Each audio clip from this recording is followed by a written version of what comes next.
যে ঘোষণাপত্রটি দেওয়া হয়েছে, এই ঘোষণাপত্রে বলা হয়েছে, অত্যন্ত মিথ্যা কথা বলা হয়েছে।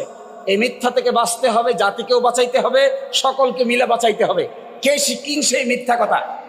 যেহেতু জনগণের দাবি অনুযায়ী এরপর অবৈধ দ্বাদশ জাতীয় সংসদ ভেঙে দেওয়া হয় এবং সংবিধানের 106 অনুচ্ছেদ অনুসারে সুপ্রিম কোর্টের মতামতের আলোকে সাংবিধানিকভাবে ডক্টর মোহাম্মদ ইউনূসের নেতৃত্বে 8 আগস্ট 2024 তারিখে একটি অন্তর্বর্তীকালীন সরকার গঠিত হয়।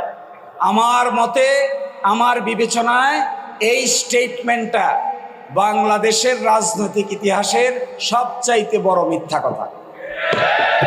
It should not be. Dr. Mohammad Yunus cannot, there is no concept of interim government in the constitution. Constitution interim government বলতে কিছু নাই, অন্তর্বর্তীকালীন সরকার বলতে কোনো সরকার নাই। কনস্টিটিউশনের মধ্যে ডক্ট্রিন অফ নেসেসিটি যদি অ্যাপ্লাই করতে হয় তাহলে আগে মার্শাল ল